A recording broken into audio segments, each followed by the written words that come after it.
All right, welcome back to the channel. I hope everyone is doing well, and I hope you got a chance to enjoy that fight last night. That was a good fight. I nearly said great. It was a good to great fight because it was a great spectacle. There's a lot of high skill on the line. It was all the belts. It was like, it had the eyes on the sport, and I really enjoyed it. That was two terrific fighters.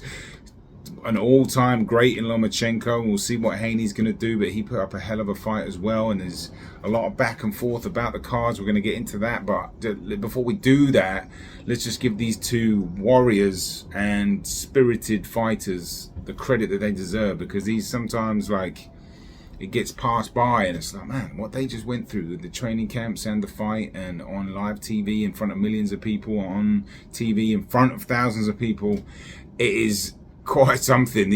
I'll say it all the time, boxers are superhuman beings, and that should be what we're speaking about, at least for me. And the great fight and all that, and we can chop it up. We'll chop the fight up as well, actually. Both guys came out pretty aggressive, and it was great to see. And look, I did a pre-fight video. Shout out to anybody that watched that. I ended up pulling it. I didn't release it till Saturday. I was out of town. I was in Boston. I got back. I've been working on it for 2 days.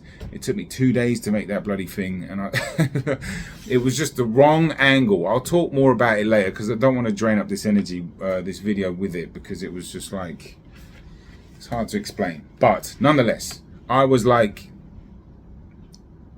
Haney is probably going to come out and impose himself a little bit, and he was doing that, and it was great to see.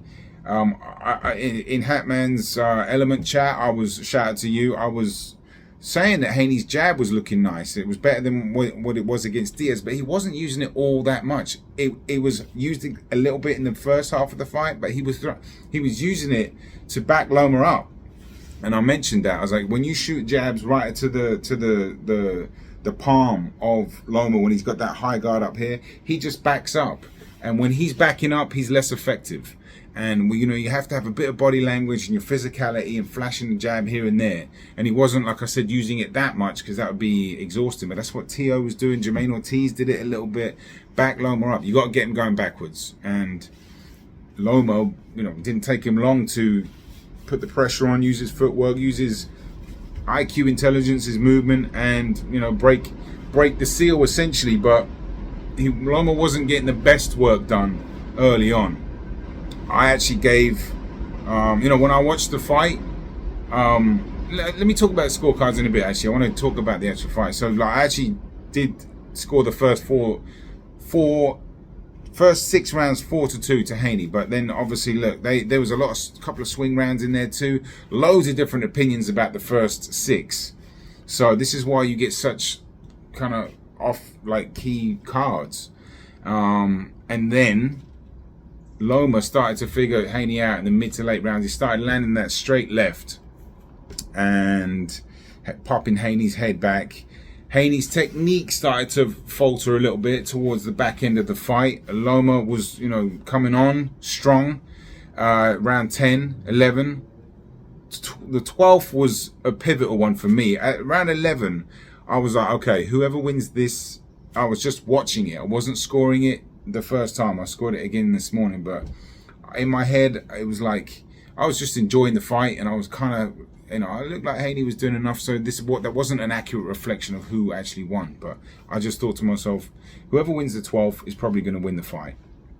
And I was actually slightly disappointed that Loma didn't let it hang out, and I was happy for Haney that he did, because that's like the true sign and spirit of a champion. Not saying Loma isn't a champion, maybe he was just completely spent, because he did look like he was getting tired in the 11th after he did that kind of impressive display of backing Haney up, and I think he hurt him, and he was catching him with these weird little hooks. He shot a left hand to the body, came over with a shovel, almost like a jab hook, his signature shot, but it was a left hand to the body, and then he was backing Haney. Haney looked hurt and a little distraught in the corner, a little bit. His dad wasn't particularly helping him.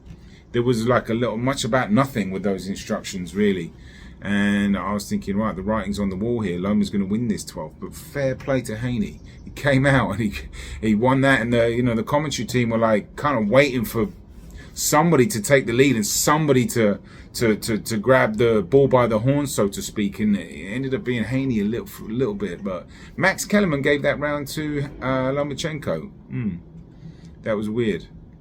I had a pretty similar card, if not identical, to Kellerman. Outside the last round, I gave the last round to Haney, making it a draw. So when I watched it back this morning. So, but yeah, Loma, he started doing some neater things in the mid to late rounds. He was actually stepping back. He was waiting for Haney a little bit more. He was putting pressure on, but waiting and then coming in. When they were tying up in the middle, or not tying up, but when they were, it looked a bit awkward, and it was a bit, he was getting Haney was smothering Loma a little bit when he was ducking underneath, leaning forward, and that was sort of smothering. I don't know if that was deliberate. I think it was. It was quite a clever move because Loma just couldn't get off as well, and he was catching Loma pivot a little bit, and he had a move for that outside pivot Loma likes to do.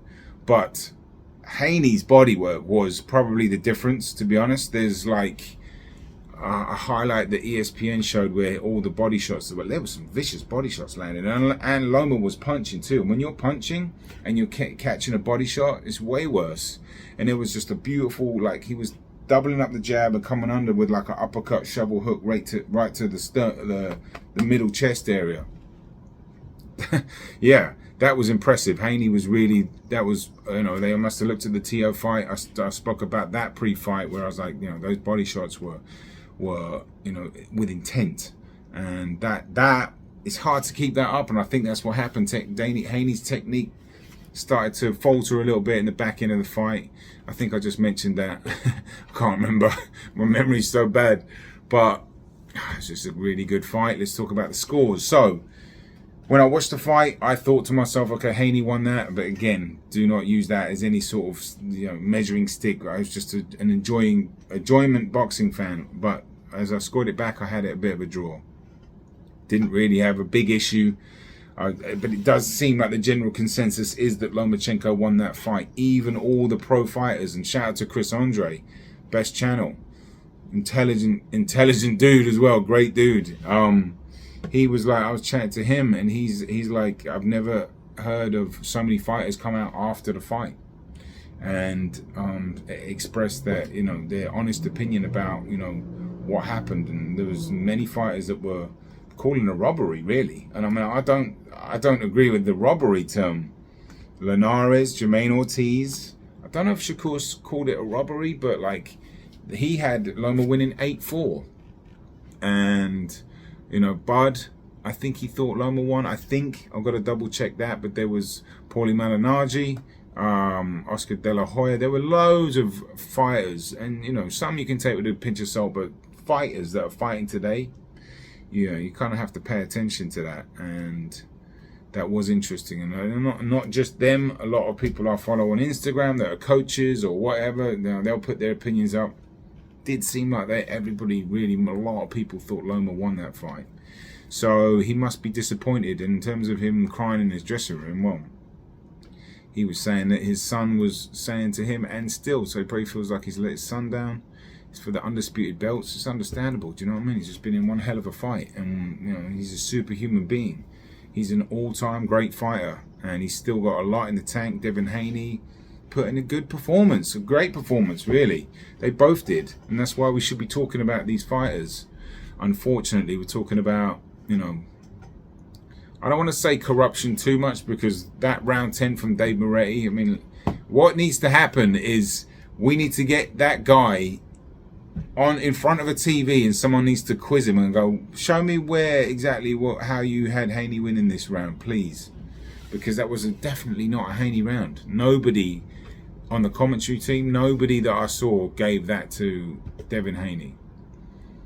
And the CompuBot stats are a little iffy sometimes, but even that was very wide. And the 11th, Loma hurt Haney. Haney looked like, he was backing up, he was getting caught with shots, and his face looked uncomfortable, It looked like there might have been a stoppage on the cards, and I think Loma just burnt himself out in that 11th round. But you know, nonetheless, fabulous spectacle. Although I'm sure a lot of boxing fans will be put off. There's a lot of casuals that must think, what's the point? Do you know what I mean? You do all that, and then like the controversy on the scoring cards are 116, 112, 8 rounds. So you're giving Loma 4 rounds. A lot of swing rounds, you know. It was a complicated fight to score. It was a tricky fight to score. And yeah, but I think we should praise these fighters. What do they do next? Haney should stay away from Shakur Stevenson. That is not a winnable fight in my opinion. I don't think anybody can beat that dude, to be honest. I've been saying that for a very long time. Before I've been doing videos, I saw him at MSG a long time ago, and I was like, I can't see anybody beating this guy. He's so good. Tank will probably stop Haney. If Haney gets caught with some of those left hands that Loma was catching him with, I don't think he'll be able to last. Do you know what I mean? But then again, Tank's not as, he wouldn't be as active and as overly aggressive early on as Loma, I doubt. So maybe it might go to the cards, and I don't know. But yeah, I'd love to see it. I'd love to see all those fights. We'll see what Loma's got left in the tank. You know, he is far from shot. You know, that's why in the pre-fight video I was like, this is like, the odds are crazy, and like there was so many people saying, oh, it's going to be an easy. Not so many people, but people thought clear win for Devin. I was like, what? This is going to be a close fight. This is going to be a close fight. I'll leave the video if you want to watch it at the end here. I actually picked Haney, but after thinking about it and after the weigh-in situation and just how he was a bit out of character in the build-up to the fight, I switched it over, because I tend to look at that as an eyebrow raising situation where I'm like, why are they behaving out of character? You have to ask that. And so then in my comments on the poll that I did, I put like, I think Loma's going to win this by split decision. So in the end, I guess it made sense because it was such a close fight that I couldn't split them. I picked Loma a few months ago when I made a video. Then I picked Haney in the video I did on Saturday. Well, put it out Saturday. And then a few hours later, I thought about it. I was like, Loma. So nonetheless, you know, we'll see what happens with these guys. Loma they should both take a nice break and maybe just not necessarily fight one of the best. I know we all want them to go back in there, and I do too, but I'm always okay with a fighter taking a little bit of an easy touch after a tough fight, but that's just me. Anyway, let me know your thoughts if you have any. And it's out from me, Boxing on the Edge. Peace and love.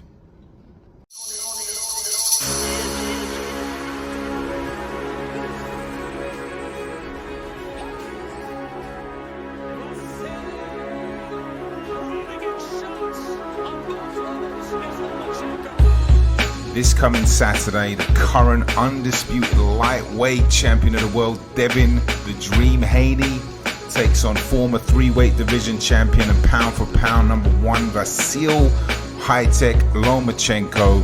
Historic fight, a high-level chess match, a violent chess match. This fight is in Las Vegas, Nevada, the fight capital of the world. One for the ages. Cannot wait for this fight. Boxing.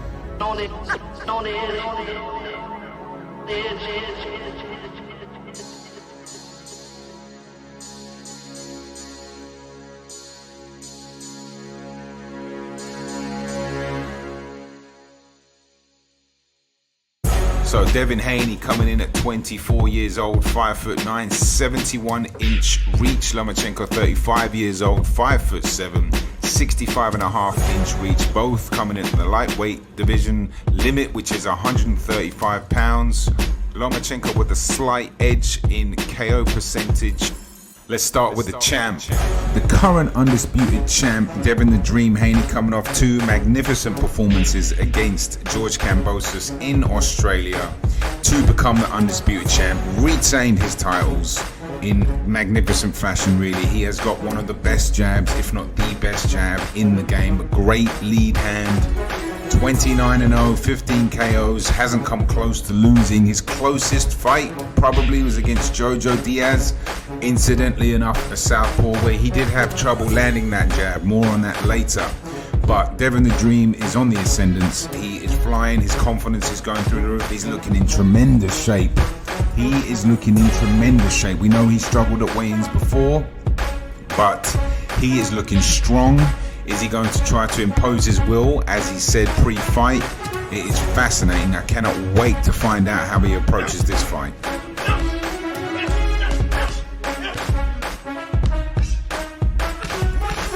I don't like him. I want to beat him bad. Why he talking about this? Vasil High-Tech Lomachenko. We know about the accolades. 3 weight division world champion, former pound for pound 1 or 2. 2 Olympic gold medals. He is a phenomenal talent. He has a very unique matrix style of boxing. He likes to level change, pivot, move, feint. His footwork obviously is excellent, from the Ukrainian dance school, from a young kid to the boxing ring. It is fascinating to see how these 2 styles match up, and Lomachenko is absolutely desperate for that undisputed title. This may be the last and only ever time he gets the chance to win it. He's going to be motivated. He sounds motivated. He looks motivated. Typically, Lomachenko is a slow starter. He's going to have to change that, I think, to have any chance of beating Devin Haney. More of that in the fight breakdown. I can't wait to see how these 2 match up. It's only 1 fight, 4 belts, and now it's close. It's very close.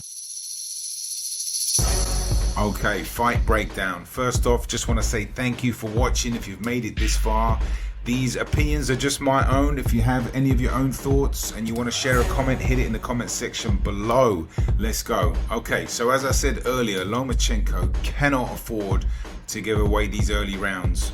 Obviously, we know about the loss against T.O. He definitely gave a lot of early rounds up there. A lot of that was due to T.O.'s power, his determination, his game plan, his preparation, and those demonic eyes that he had. He really came to win. That had an effect on Loma. He was zinging in those body shots. That had an effect on Loma. I think Haney has to be somewhat assertive as well, but I also think Loma does too, so it could be a very intriguing first few rounds for both guys, trying to establish their dominance essentially. You know, Haney's mentioned about imposing his will. I think at some point he's going to have to, and so is Loma. So the first few rounds will be intriguing. Devin Haney's jab, when he fought the last southpaw and only southpaw he fought, Jojo Diaz, was landed at only something like 5%. It was the lowest amount of jabs he's ever landed. A lot of those jabs, to be fair, were probing jabs and throwaway jabs, so stats might not tell the whole story, but nonetheless, there was definitely an issue landing it. The trajectory of throwing an up jab against the southpaw, you're always at a deficit from an angle, so you're shooting into the top of the palm of the southpaw, so they always have a slight advantage with that. So it will be interesting to see how he manages that. He's going to have to get creative with that probe. He can't leave the probe out there too long, because he did a few times against Jojo Diaz, and Diaz was able to capitalize and counter that. Loma is excellent at doing that. He's excellent at either slipping outside the jab and coming in with that left, and then he comes over with it, or he can do his signature, which is that back left hand followed by that almost swivel jab. And you know, he's really good. If Haney gets a little lazy or complacent with that probe, there's a way in for Loma, and I think Loma is going to try to fight a way in regardless, but that's one way in. I think that's going to be a really important part of the fight. How is the probe managed, and how consistent can Haney get a good probe out there? And also, you know, he has to try to back Loma up for parts of the fight. I don't think he can fight going backwards and having Loma sort of decipher the matrix when he's walking forward. So Haney is looking bigger and stronger. Obviously, he's a little light. I was going to say light at the weight. He's struggled at the weight, although it didn't seem to affect his performance at Kambosos. But Kambosos didn't really know how to make Haney work. You know, Haney was just too good for him in that respect. But I think Loma's going to make it a bit more difficult, make him fight a bit more. Now, when it comes to the clinches, this is going to be another really important part of the fight, I think. So Haney likes to initiate the clinches. It's part of the sport, but he's very good at it, and he understands that it does shut down your opponent, which is what you should be doing if you have an opponent that is trying to weave their way in, shut them down. Now, there's something Loma can do about that, and I'll show you the clip right now. If Loma can somehow get his arm under the armpit when they are in a situation where if he sees Haney clinching, I think that's one way. But the fact that Haney is going to have that left hand a little lower might make it a bit difficult. Loma could always step back and shoot a left hand if he can, but you know, he's not the best at that. So it will be interesting to see how Loma's good at getting out the clinches, because I don't think in the pocket is where Haney really wants to be, where they're trading, or just, you know, if the referee is letting them work.